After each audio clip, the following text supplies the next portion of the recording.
முதல் வாசகம். உங்கள் நம்பிக்கை சோதிக்கப்படும்போது மன உறுதி உண்டாகும்.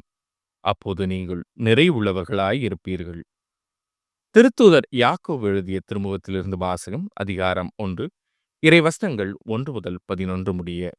சிதறுண்டு வாழும் பன்னிரு குலத்தினருக்கு கடவுளுக்கும் ஆண்டவராகிய இயேசு கிறிஸ்துவுக்கும் பணியாளனாகிய யாக்கோபு வாழ்த்து கூறி எழுதுவது. என் சகோதரர் சகோதரிகளே, பல வகையான சோதனைகளுக்கு உள்ளாகும் போது நீங்கள் மகிழ்ச்சியாய் இருக்க வேண்டும் என்பதை கருத்தில் கொண்டிருங்கள். உங்கள் நம்பிக்கை சோதிக்கப்படும் போது மன உறுதி உண்டாகும் என்பது உங்களுக்கு தெரியும். உங்கள் மன உறுதி நிறைவான செயல்களால் விளங்கட்டும். அப்பொழுது எக்குறையுமின்றி முற்றும் நிறைவுள்ளவர்களாய் இருப்பீர்கள். உங்களிடையே குறைவான ஞானம் கொண்டிருப்போர் கடவுளிடத்தில் கேட்கட்டும். அப்பொழுது அவரும் ஞானத்தை கொடுப்பார். அவர் முகம் கோணாமல் தாராளமாய் எல்லாருக்கும் கொடுப்பவர். ஆனால் நம்பிக்கையோடு ஐயப்பாடின்றி கேட்க வேண்டும். ஐயப்பாடு கொள்பவர்கள் காற்றினால் அலைக்கழிக்கப்படும் கடல் அலையைப் போன்றவர்கள். எனவே இத்தகைய இருமனமுள்ள நிலையற்ற போக்குடையவர்கள் ஆண்டவிடம் ஏதாவது பெற முடியும் என நினைக்காதிருக்கட்டும். தாழ்நிலையில் உள்ள சகோதரர் சகோதரிகள் தாங்கள் உயர்வு பெறும்போது மகிழ்ச்சி அடைவார்களாக. செல்வ செழிப்பில் இருப்பவர்கள் தாங்கள் தாழ்நிலையை அடையும் போதும் மகிழ்ச்சியாய் இருப்பார்களாக. ஏனெனில் செல்வர்கள் புல்வெளி பூவைப் போல மறைந்தொழிவார்கள். கதிரவன் எழ வெயில் ஏறி புல் உலர்ந்து போம்.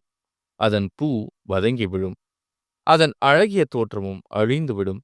அவ்வாறே செல்வரும் தம் அலுவல்களில் ஈடுபடும் போதே அழிவுறுவர். இது ஆண்டவரின் அருள்வாக்கு.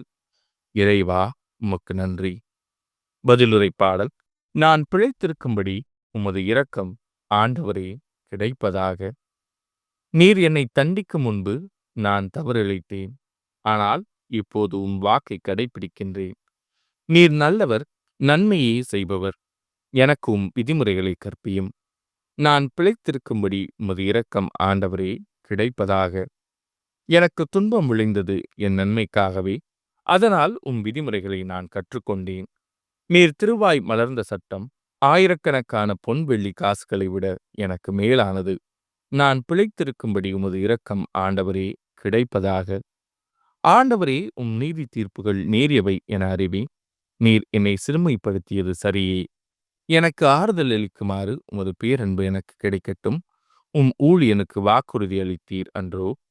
நான் பிழைத்திருக்கும்படி உமது இரக்கம் ஆண்டவரே கிடைப்பதாக. நற்செய்திக்கு முன் வாழ்த்துளி. அல்லேலூயா, அல்லேலூயா. ஆண்டவர் கூறுகிறார், வழியும் உண்மையும் வாழ்வும் நானே. என் வழியாய் அன்றி எவரும் தந்தையிடம் வருவதில்லை. அல்லேலூயா. நற்செய்தி வாசகம். இந்த தலைமுறையினர் அடையாளம் கேட்பதே. மார்க் எழுதிய தூய நற்செய்தியிலிருந்து வாசகம். அதிகாரம் 8. இறைவசனங்கள் 11 முதல் 13 முடிய. அக்காலத்தில் பரிசேயர் வந்து இயேசுவோடு வாதாடத் தொடங்கினர். வானத்திலிருந்து அடையாளம் ஒன்றை காட்டும்படி அவரை சோதித்தனர். அவர் பெருமூச்சு விட்டு, இந்த தலைமுறையினர் அடையாளம் கேட்பதே. இத்தலைமுறையினருக்கு அடையாளம் எதுவும் கொடுக்கப்பட மாட்டாது என உறுதியாக உங்களுக்கு சொல்கிறேன் என்றார். அவர்களை விட்டு அகன்று மீண்டும் படகேறி அவர் மறுகரைக்கு சென்றார். இது ஆண்டவரின் அருள்வாக்கு. கிறிஸ்துவே, உமக்கு புகழ்.